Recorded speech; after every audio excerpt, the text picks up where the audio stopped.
Secrets of a Duke, a Regency Romance by Martha Keyes. Read for you by Abigail Langham.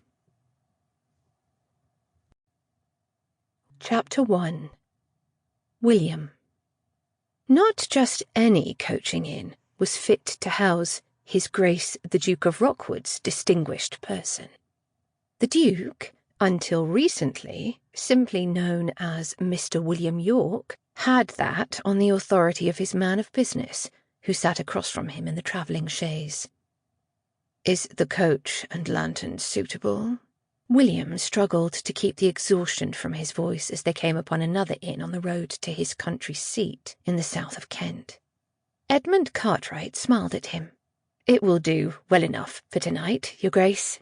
His blue eyes twinkled in the increasingly dim light.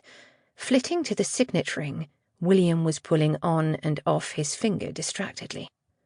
It still sat heavy on his previously ringless hand. William had met Edmund years ago at Oxford, and they had become fast friends.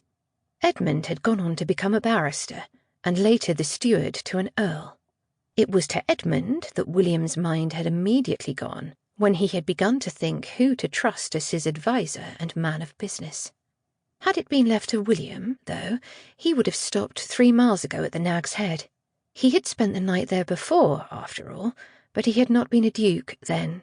Nor, to be fair, had he ever truly anticipated being one. The carriage accident that had befallen his father's cousin, and both of the man's sons 2 months ago, had been as tragic as it had been unexpected, and every moment since had been filled with the endless list of tasks required of a new, and woefully untrained, duke. William had no desire to do anything unbefitting his new position by spending the night at an unsuitable inn, however, so the chaise came to a stop in front of the half-timbered building. A freshly painted sign with "The Coach and Lantern" in yellow letters hung over the door.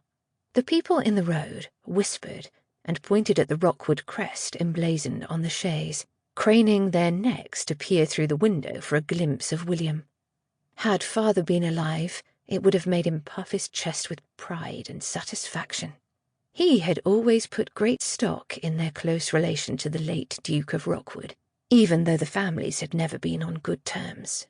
"Greatness runs in your veins, William," father had always said.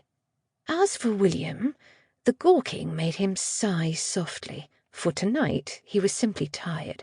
First, there had been the late Duke's funeral. Sample complete. Ready to continue?